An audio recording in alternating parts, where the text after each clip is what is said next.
What's up, guys? Welcome back to the channel. Nate here from Protoculture and Shadow Chronicles. So today I just wanted to actually check out a new little box of toys that I got for the studio. It's Vintage Vault 3 from UVI. Big fan of UVI stuff. Been using Falcon loads in the past. And I've had my eye on this for ages. I'm a big fan of these sort of retro sounds, especially keyboards from the 80s. Everybody seems to do the 70s, and they all want sort of analog emulations of the old retro analog stuff. And there's just such a wealth of like amazing digital keyboards that came out of the 80s as well. That kind of gets covered by a lot of this Vintage Vault stuff. So yeah, we're going to dive in. It's going to be less of a tutorial and more just kind of an overview of the library. We'll dive in, we'll check out some of those sounds. I'm just kind of fiddling around this week. You can see my Genelecs are out of the studio at the moment. They are getting serviced.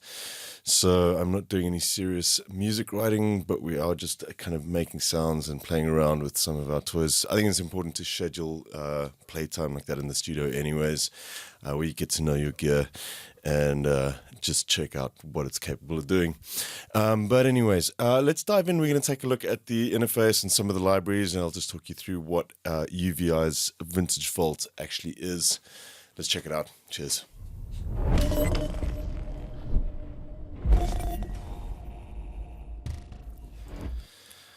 Alright, so we're going to jump in and take a look at Vintage Vault 3. I'll just say right off the bat that these are not actual virtual instruments. They are sample libraries, very much the same as like a contact library. They do have some rather clever scripting, which enables the GUI that you'll see.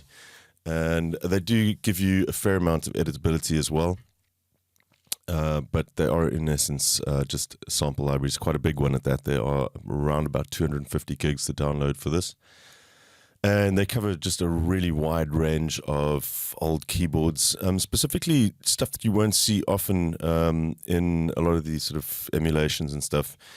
There's a number of like quite rare digital keyboards that I really like. You know, just the nostalgia factor alone for this was worth it for me. That said, if you're looking for sort of out the box, like more modern EDM sounds and so forth, this is probably not the library for you. For me though, just they really capture the sound of some of these old 80s keyboards. Some of them I've had the pleasure of playing or even owning, like the Waldorf XDK, for example. So yeah, a fantastic library for me, at least. We're going to jump in quickly and just take a look at how they work.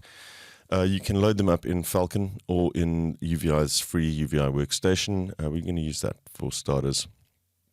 Let's bring that up and take a listen to what these sound like. So this is Vintage Vault 3. There's a number of the stuff that is included in version 1 and 2, with a couple of new additions that make up version 3. We'll take a look at one of the new ones, the JP Legacy, for example. So this is based on a Jupiter 8, Jupiter 6, Jupiter 4. Jupiter 8, obviously everybody kind of knows. The 6 and 4 less so. And also the MKS 80 Super Jupiter, which is a rack-mounted synth. Let's grab that one. We'll open it up and just take a listen to what this sounds like. So you can see some of them will just be a single patch where the patch editor is actually in the GUI itself. Other ones, the patches are separate like this. We'll grab one of the animated ones and just take a listen.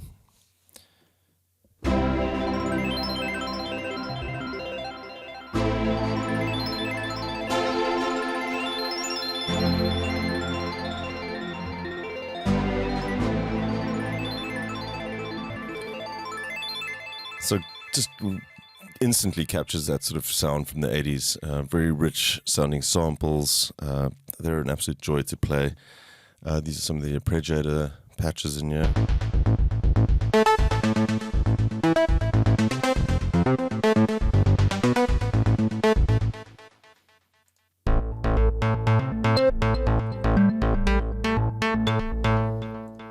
Let's take a listen to maybe some of the pad sounds.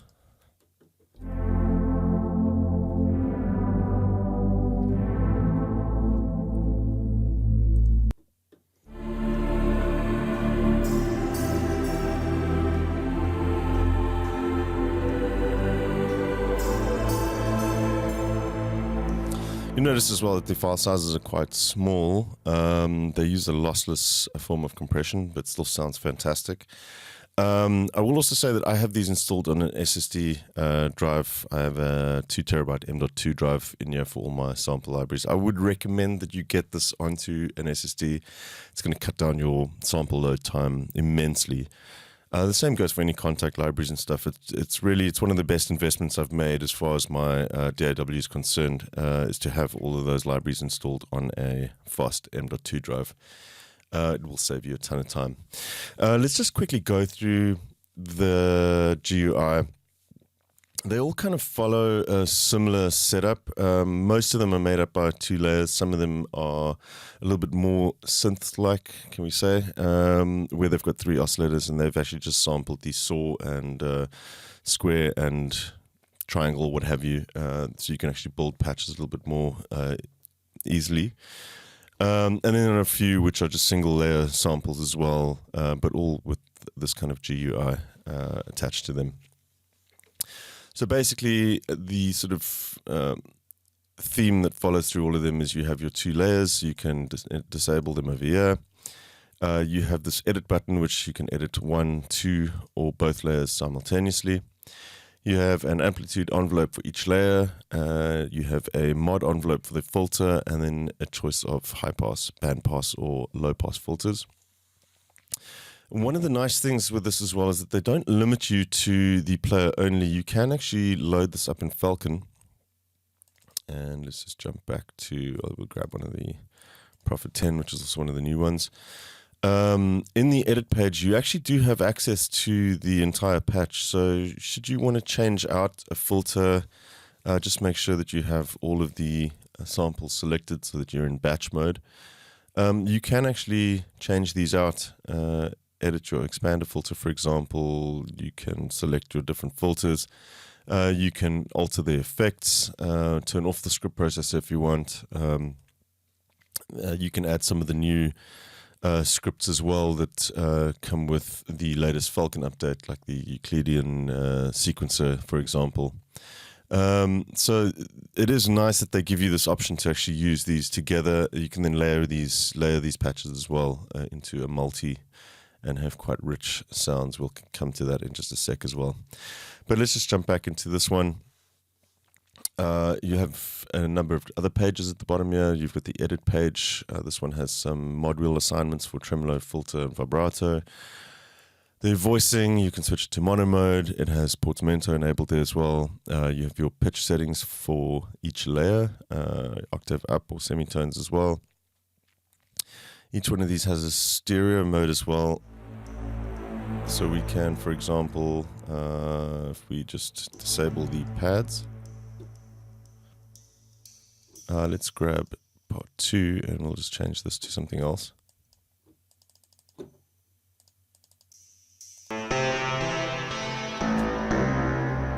And we jump back in here, you have this alternate mode, which is quite nice. There we go. Which will jump between the left and right speakers.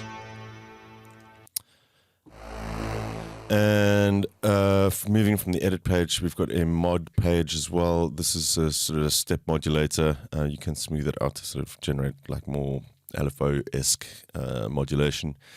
That can be applied to the filter or to the volume. You do have an LFO as well with some trigger settings, wave shapes for that, and those can be assigned to the pitch or the filter and volume as well. You've got a fairly extensive effects section. Thorus, these will come in Falcon as well. Thorus and SparkVerb are actually available as separate plugins. SparkVerb's a fantastic sounding reverb as well.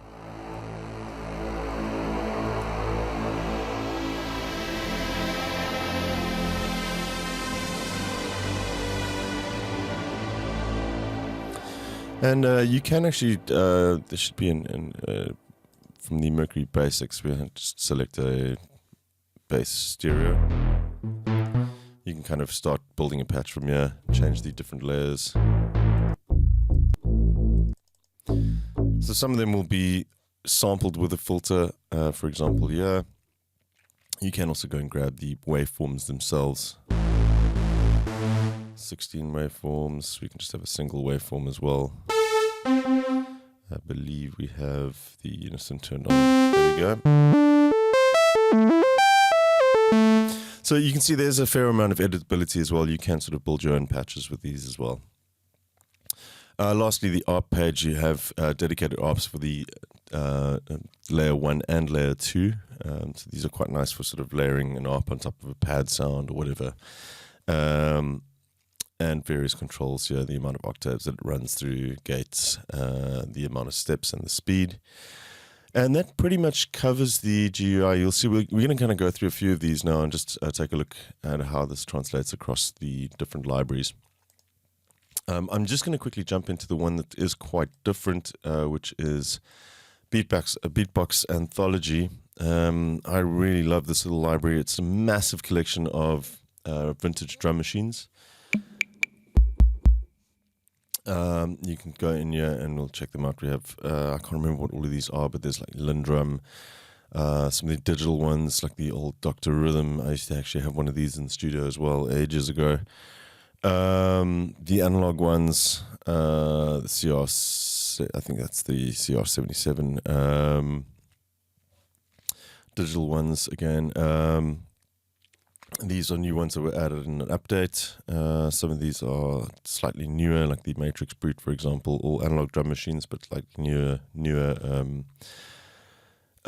sources that they got them from. These are custom kits and recreations of actual tracks where they've kind of, Take On Me.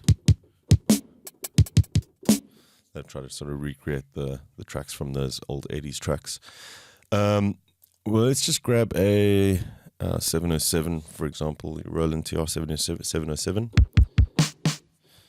They're all nicely panned. You have some delay sends, reverb sends, you have EQ, compressor, and a fair amount of tunability as well. You can tune the pitch, the envelopes. You've got some filters as well.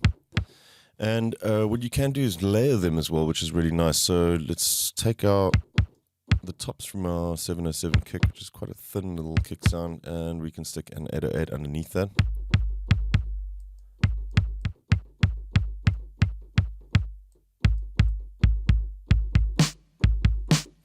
And then you also have this tone oscillator underneath. We'll bring that up, take a listen to that one as well. Turn the distortion down.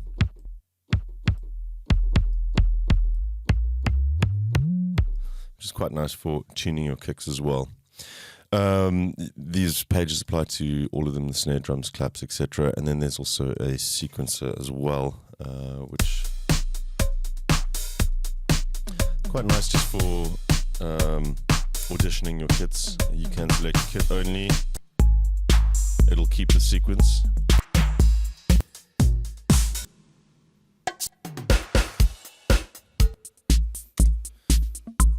So yeah, really nice collection of sort of classic drum sounds. They sound fantastic. I really like this Beatbox Anthology a lot. Let's just take a look at a few of the other ones. We'll grab from the Oberheim legacy. You've got a number of Oberheim keyboards here that have been sampled. Some real classics. We're going to take the UV1, for example, from the OB1. This one you can see they have actually sampled the waveform, so it kind of behaves more like an actual synth. It's the triangle wave. We can select a saw, for example. Then they've also multi-sampled the waves through various drive pedals. Grab another sort of triangle saw mix. Let's range this down a little bit. We can put those into the filter. Change the envelope for the filter.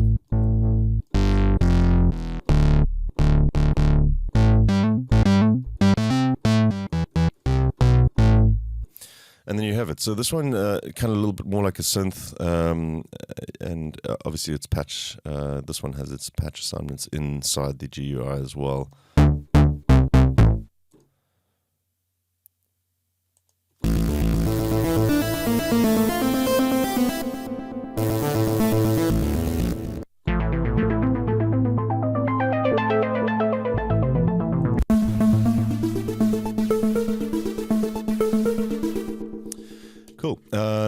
go through some of my favorites and just take a listen to some of the sounds that you're going to get out of this.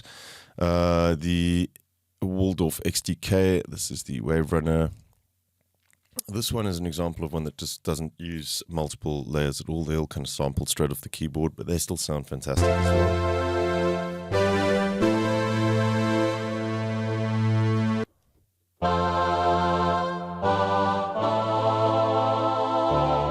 This is actually one of the first synths I ever bought, was the Waldorf XDK, a wavetable synthesizer. So this was nice to have. Again, I sold it years ago, and I do miss this. It's a very digital sounding synth, but I loved it nonetheless. Vector Pro, this is old Prophet VS. Ultra Mini is another one that they've sampled the waveform separately, which is actually quite good. Again, sample based, but quite a lot of editability. It's a sort of more modern take on it. They do have the classic one as well. We can just take a listen to some of these.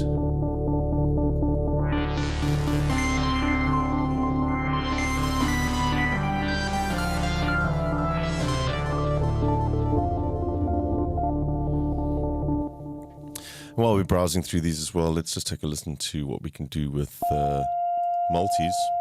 If we go to the multis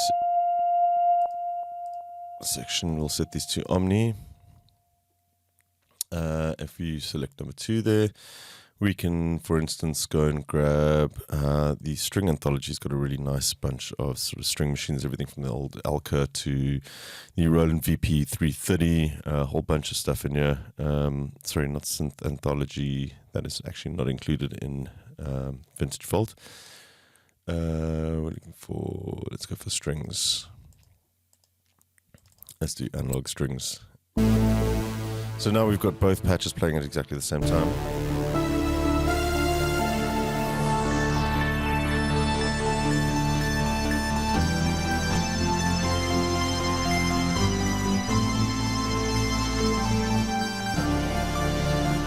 So you can get some truly massive layers. There's 4 currently available. You can actually just bump these up as well and have up to 16 per bank. And they're fairly light as well. You can see currently we have 276 megs loaded. That is probably because of the Mini Moog one that takes up quite a little bit more. So let's just clear the multi again and take a listen to one or two other ones. The Akai 770 and 600, VX600, and lesser known keyboards. These, I quite like this one as well. Take a look at some of the animated stuff.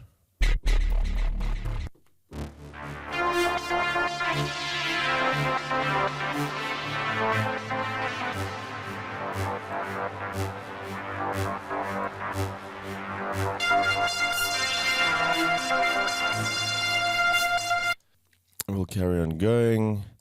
The Korg 3200, also a really great sounding synth, this one as well. A lot of these will have the internal presets as well, so like the original presets from these synths and then ones that they've kind of UVI has made themselves.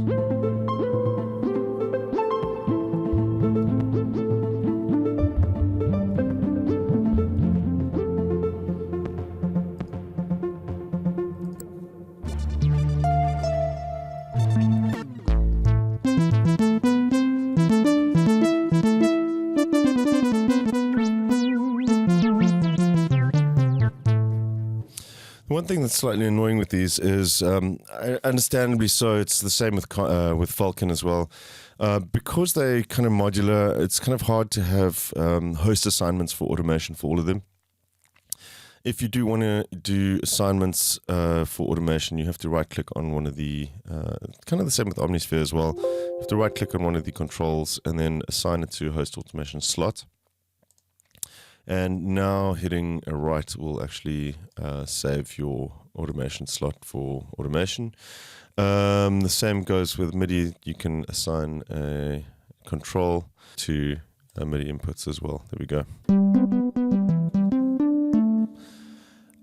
Moving on, let's check out a few of the other ones. So we checked out string machines. The P10 is great. This is also one of the new ones. So this is essentially a Prophet 5, but it was quite a rare keyboard, the P10 is essentially 2 Prophet 5s stacked on top of each other. Let's take a listen to these.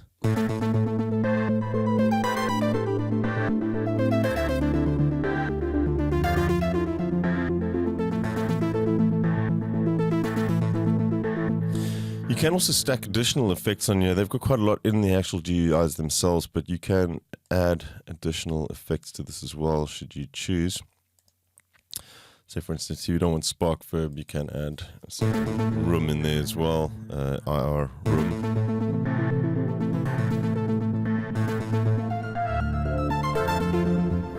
So, yeah, a lot of options that you have there.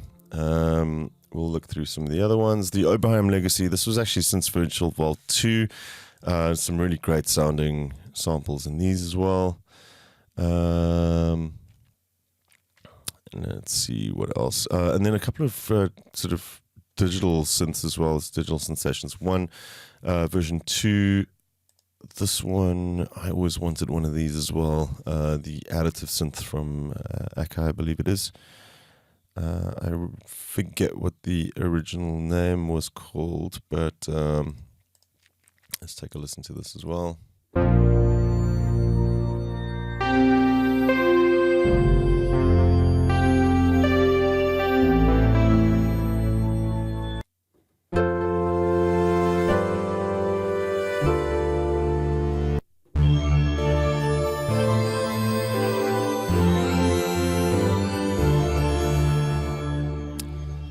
That's more on the digital side of things. Also the FM suite, which is another new one that's been included. A couple of sort of quite weird little FM synths here. The FM1X is actually based on the DX1. The last I saw one of these on eBay, they were going for around $50,000. So, you know, it's something that you'll never have in the studio, but having these sort of, even though they're not emulations, it's just a great selection of great sounding keyboards, and it's just nice to have the inspiration as well. They're kind of instant, bring them up, and it's this like blast from the past.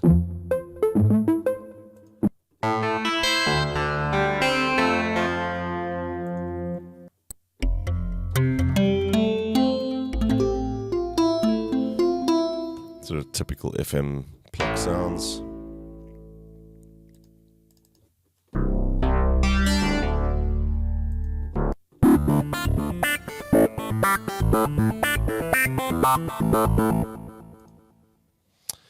Cool. We'll be here forever if we go through all of these. That is the one challenge with this library, is actually getting to know all the presets.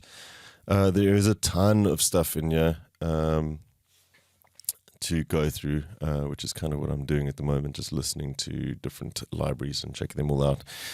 So yeah, to wrap things up, like I said, you know, if you've sort of taken with the nostalgia of some of these keyboards, definitely check this out. It's a great library. They sound fantastic. They are all sampled from the original keyboards as well. So whereas sometimes I've tried the CZ plugin, it's just lacking in some mojo that this kind of conveys a lot better, even though it's not a fully editable emulation. It's just got that kind of sound that I've been missing in some of these actual synth emulations.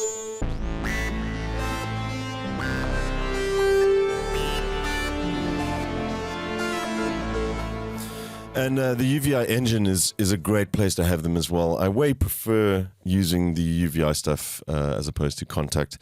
Even though Kontakt is kind of your go-to for orchestral libraries and stuff like that, it is the more popular platform. I'm a much bigger fan of the way that Falcon and Workstation work. So yeah, definitely go check this out. I'm going to be picking this apart over the next couple of days and making lists of sounds and just enjoying the vintage goodness that is Vintage Vault 3 from UVI. Cool. I will catch you guys again soon with another video. Lastly, I just wanted to leave you with the fact that we've got a new website up, so do hit that link in the comments. We've also got a new sample pack out now called Architectures Volume 1, sort of ambient pads and beds and effects and some sort of ambient experiments and such. Then also, if you guys are enjoying the videos, please don't forget to hit the like button and subscribe to the channel. Also make sure that that notification bell is clicked on. It really helps us out. And then you'll be able to find out when we've got new stuff up on the channel straight away. Cool. I'll catch you guys again soon. Hope you enjoyed. Take care. Cheers.